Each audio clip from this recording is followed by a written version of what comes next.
Hello friend, welcome to friends at the rate preparation. इस channel पर मैं लेके आता हूं आपके लिए एजुकेशनल वीडियो। इस वीडियो में मैं डिस्कस करने वाला हूं केंद्रीय विद्यालय का एनुअल एग्जाम का क्वेश्चन पेपर। ये क्लास 4th का हिंदी का क्वेश्चन पेपर है जिसे मैं आपको पूरा एक्सप्लेन करने वाला हूं। देखिए, ये जो क्वेश्चन पेपर है टोटल ये 40 मार्क्स का आपका आएगा और इस 40 मार्क्स के पेपर को डिफरेंट डिफरेंट कॉम्पिटेंसीज में यानी दक्षताओं में इसे डिवाइड किया गया है। सबसे पहले आपका पठन पठन वाली दक्षता होगी जिसके 5 नंबर होंगे। उसके बाद लेखन का होगा 5 नंबर का पोर्शन। उसके बाद आपका व्याकरण का 10 नंबर का पोर्शन होगा और उसके बाद रचनात्मक लेखन का आपका पोर्शन 5 नंबर का होगा। वर्तनी का पोर्शन आपका 5 नंबर का और शब्दावली का भी पोर्शन 5 नंबर का। और लास्ट में आपको सुलेख लिखने के लिए दिया जाएगा जो कि 5 नंबर का होगा। इस तरह से आपका एक क्वेश्चन पेपर होने वाला है। तो जैसे आपको क्वेश्चन पेपर मिले तो सबसे पहले आप अपनी डिटेल फिल करेंगे। जैसे आप अपना नाम लिख लेंगे, रोल नंबर यानी अनुक्रमांक लिखेंगे और जो भी तारीख यानी डेट होगी दिनांक के अंदर वो लिख देंगे। इतना करने के बाद सबसे पहला पोर्शन जैसे आपका पठन का है तो इसके अंदर आपको एक गद्यांश दे रखा है। इस गद्यांश को आपको पढ़ना होगा और इसके आधार पे जो प्रश्न है इनके उत्तर आपको लिखने होंगे। चलिए एक बार पढ़ लेते हैं इसे। जल और जीवन का आपस में गहरा संबंध है। बड़े बड़े नगर नदियों के किनारे ही बसे हुए हैं। आजकल मनुष्य नदियों और झीलों में तैरकर अपना मनोरंजन करता है। प्राचीन काल में मनुष्य तैरकर ही नदियों को पार करता था। तैराकी अपने आप में कला के साथ साथ अच्छा व्यायाम भी है।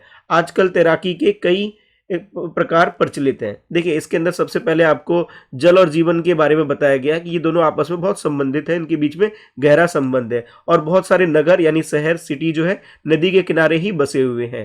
पहले मनुष्य के बारे में बोला जा रहा है कि पहले नदी और झील से ही लोग क्या करते अपना आनंद लिया करते थे। जो भी उन्हें मनोरंजन करना होता था इनके आसपास चले जाते थे। खासतौर पर नदी वगैरह में वो तैरकर उसे पार करके आनंद लिया करते थे। और ये बताया जा रहा है कि तैराकी के कई तरह के प्रकार है, अलग अलग तरीके से तैराकी की जाती है। अब देखिए, पहला प्रश्न आपके लिए ये है, जल और जीवन का आपस में कैसा संबंध है। तो पहले वाक्य में आपको पता लग गया था इनके बीच में गहरा संबंध है। अब जैसे यहाँ पे आप उत्तर देखेंगे गहरा, तो ये आपके इस पे आप टिक लगा देंगे, ये आपका उत्तर सही हो जाएगा, गहरा संबंध है। ख प्रश्न में पूछा जा रहा है बड़े बड़े नगर कहाँ बसे हुए थे। तो बड़े बड़े नगर बसे हुए थे नदी के किनारे। तो ये उत्तर आप देखेंगे, इस पे आप टिक लगा देंगे। प्राचीन का विलोम शब्द लिखो। देखो, प्राचीन का अर्थ होता है पुराना और इसका विलोम होगा यानी उसको उल्टा यानी कि नया। नए को नवीन भी बोला जाता है। तो इस तरह से ग जो होगा ये आपका सही उत्तर हो जाएगा। तो इस पे आप टिक लगा देंगे। घ में आपसे बोला जा रहा है तैराकी अपने आप में क्या है।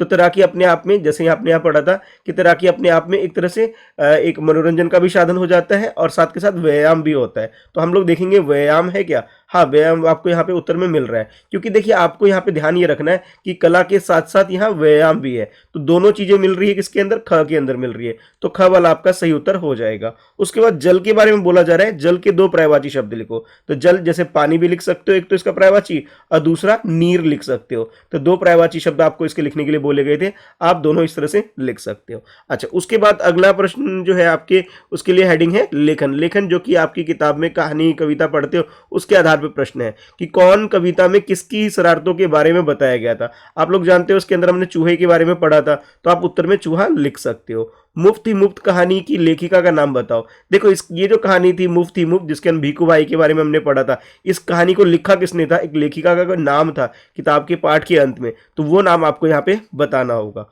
उसके बाद अगला प्रश्न है सुनीता की पहिया कुर्सी पाठ के मुख्य पात्रों के नाम बताओ। पात्र यानी कि जो इस कहानी के अंदर आए थे। सबसे पहले तो आप सुनीता ही लिख दोगे क्योंकि सुनीता इस कहानी के अंदर थी, ठीक है, तो सुनीता लिख सकते हो। अच्छा, सुनीता के बाद अगला जो है आपके लिए इसके अंदर कि अमित, इसके अंदर एक लड़का था तो अमित आप लिख सकते हैं। यानी कि इस कहानी के अंदर जो जो पात्र आए थे उन सबके नाम लिखने के लिए बोला जा रहा है, तो एक एक करके सबके नाम आप लिख देंगे। अच्छा, इतना करने के बाद अब अगला है आपके लिए व्याकरण वाला पोर्शन, ठीक है, हिंदी व्याकरण। जैसे इसमें बोला जा रहा है निम्न के विलोम शब्द लिखो, यानी उल्टे अर्थ वाले। सीधा, सीधा का क्या होगा, उल्टा होगा, उल्टा लिख दो।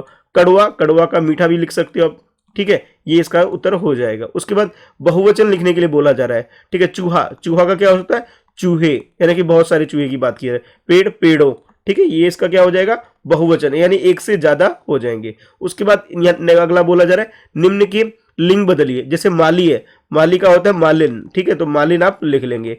ऊटनी, ऊटनी किसका होता है, ऊंट का होता है, तो आप ये ऊंट लिख सकते हैं अपने उत्तर के अंदर। अच्छा, उसके बाद आगे जो प्रश्न है इसमें बोला जा रहा है नीचे लिखे वाक्यों में संज्ञा यानी कि नाम वाले शब्द को रेखांकित कीजिए। देखिए, यहाँ पे भीखू भाई क्या है, नाम है किसी का, ठीक है, तो इसको हम अंडरलाइन यानी कि रेखांकित कर देंगे। अब चाहो तो गोला बना करके भी दिखा सकते हो, ये आपका उत्तर हो जाएगा। उसके बाद अगले प्रश्न में बोला जा रहा है कि नीचे लिखे लिखे शब्द के कोई दो पर्यायवाची शब्द लिखिए। जैसे हुदूद है, हुदूद के बहुत सारे नाम थे, शाह सुलेमान, ठीक है, तो वो लिख सकते हो। और भी जो भी आपने कहानी के अंदर हुदूद के अलग अलग नाम पढ़े थे, उनके नाम लिख दोगे अलग अलग, वो उसके क्या होंगे, पर्यायवाची शब्द हो जाएंगे। ठीक है, तो आप यहाँ पे आप उनके नाम अलग अलग नाम लिख देंगे तो आपका उत्तर हो जाएगा। देखिए हुदूद कहानी आपने पढ़ी है, इसलिए मैं इनके उत्तर नहीं लिख रहा हूँ, आपके लिए छोड़ रहा हूँ। जल्दी से लिख के मुझे कमेंट में ही बताइए इसके पर्यायवाची क्या होंगे, यानी कि हुदूद के बाकी और कौन कौन से नाम है वो नाम आपको यहाँ लिखने हैं। अच्छा, इसके बाद देखिए अगला प्रश्न है जिसमें आपको बोला जा रहा है कि सर्वनाम शब्द को रेखांकित कीजिए, यानी अंडरलाइन कीजिए। सर्वनाम जो संज्ञा की जगह इस्तेमाल होता है, जैसे इस वाक्य के अंदर वह शब्द जो है ये संज्ञा की जगह इस्तेमाल हो रखा है, इसे हम सर्वनाम शब्द बोलेंगे, तो ये हमारा उत्तर हो जाएगा। उसके बाद जैसे ही इसमें बोला जा रहा है कि जैसे दिल्ली लिखा हुआ है, दिल्ली में ल, आधा ल और पूरा ल, इसी तरह से आपसे बोला जा रहा है आधा ल पूरा ल से कोई दो शब्द बनाओ। जैसे पल्ला, पल्ला दिल्ली में एक जगह का नाम है, तो आप वो पल्ला लिख सकते हो। ठीक है, लल्ला यानी कि छोटे छोटे बच्चे होते हैं उनको क्या बोलते हैं, लल्ला बोलते हैं, तो लल्ला भी आप लिख सकते हो।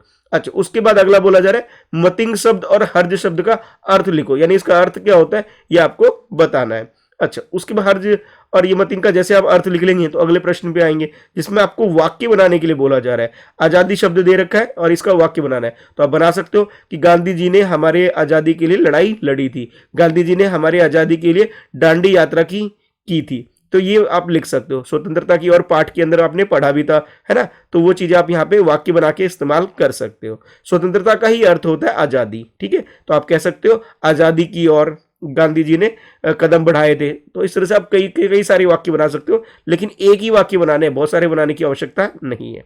अच्छा, अगला प्रश्न है कर। कर शब्द के कोई दो अर्थ लिखने के लिए आपको बोला जा रहा है। देखिए एक कर का मतलब तो ये हो गया कि जैसे हम लोग टैक्स देते हैं ना, गवर्नमेंट को टैक्स देते हैं, जिसे हम हिंदी में लगान भी बोलते हैं, तो लगान होगा एक कर का मतलब, टैक्स को कर बोलते हैं। एक कर का मतलब हो करना है, जैसे कोई काम करना होता है ना, करना, जैसे कोई काम करना होता है ना, तो आप लिख सकते हो काम करना, तो बोले करना ही काम, ऐसे बोलते हैं ना, तो कर का मतलब यहाँ काम करने से है, और ये टैक्स यानी कि लगान से है। टैक्स जैसे आपके पापा मम्मी जो टैक्स देते हैं, जैसे आप कोई सामान खरीदते हो उसमें टैक्स लगता है, तो वो सारी बात की जा रही है।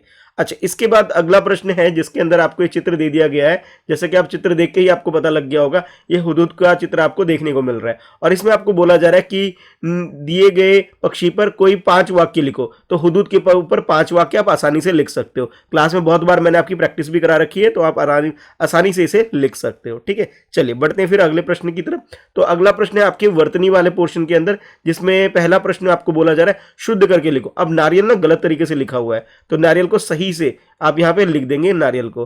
रोटी भी गलत लिखा हुआ है, रोटी में देखो छोटी ओ की मात्रा होगी, तो आप इसे ठीक करके लिख देंगे।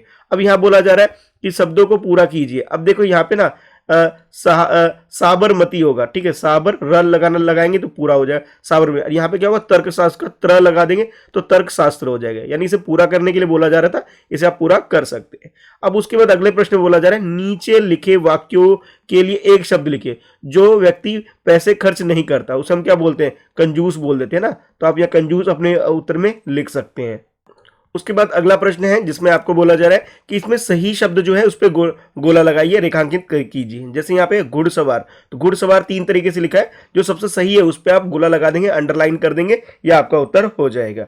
अब अगले प्रश्न में आपको बोला जा रहा है कि रसोई घर में काम आने वाले जो ये सामान है इनको देख करके इनका नाम बताइए। जैसे आप लोग देखते हो रोटी बनाई जाती है, तो इसे हम क्या बोलते हैं, तवा बोलते हैं, तो आप तवा लिख सकते हो। और रोटी बनाने के लिए इसका इस्तेमाल आपकी मम्मी करती होगी, तो बेलन, तो आप ये तवा और बेलन इनका नाम लिख देंगे और सही उत्तर आपका हो जाएगा। वर्तनी के बाद अगला पोर्शन है आपका शब्दावली का है, जिसमें पहला प्रश्न है आपके लिए तुक वाले शब्द लिखो। जैसे दाल है, दाल का क्या लिख सकते हो, जाल लिख सकते हो, और नाल लिख सकते हो, दाल जाल नाल, ये सब क्या हो गए, इसके तुक वाले शब्द हो गए। उसके बाद नीचे लिखे शब्दों के विशेषण लिखो। जैसे भिखुभाई कैसे व्यक्ति थी, कंजूस व्यक्ति थे, तो आप लिख सकते हो कंजूस, ठीक है, तो ये इनके बारे में क्या होगा, विशेषण हो गया कि कंजूस व्यक्ति थे। नारियल कैसा होता है, तो नारियल आपका स्वादिष्ट फल कह सकते हो, तो स्वादिष्ट इसका क्या हो जाएगा, ये नारियल एक तरह से ये इसका विशेषण हो जाएगा। तो स्वादिष्ट मैंने यहाँ पे क्या किया, इसका ये लिख दिया, इसका विशेषण लिख दिया।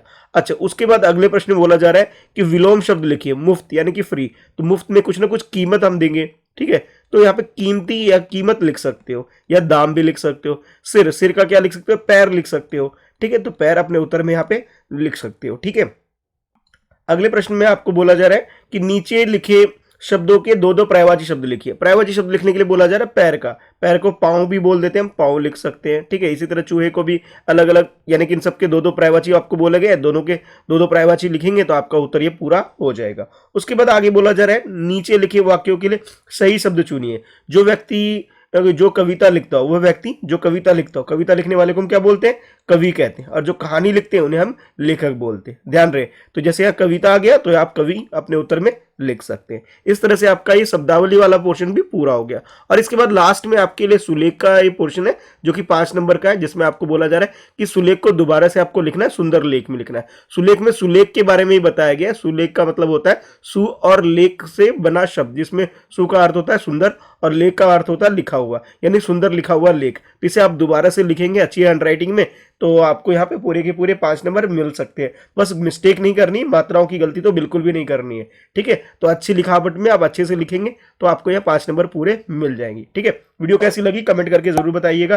वीडियो को लाइक कर दीजिए और अपने दोस्तों में से शेयर जरूर करिए। और हाँ, चैनल friends@प्रिपरेशन को सब्सक्राइब करके बेल आइकन प्रेस कर दीजिए ताकि लेटेस्ट वीडियो की नोटिफिकेशन आपको मिल सके, ठीक है। इसके अलावा मेरा एक और चैनल है मेरे नाम से, मिस्टर कृष्णा शाह। इस चैनल को भी सब्सक्राइब करके बेल आइकन प्रेस कर दीजिए ताकि जब भी मैं वीडियो अपलोड करूं तो इसकी नोटिफिकेशन आपको मिल सके, ठीक है। कोई डाउट है, कुछ पूछना चाहते हो तो आप लोग मुझे इंस्टाग्राम पे फॉलो भी कर सकते हो। मेरी आईडी है @मिस्टर कृष्णा शाह, जहां मैसेज करके आप अपने डाउट्स वगैरह डायरेक्टली मुझसे पूछ सकते हो। तो इस वीडियो में इतना ही है। Thanks for watching, bye bye.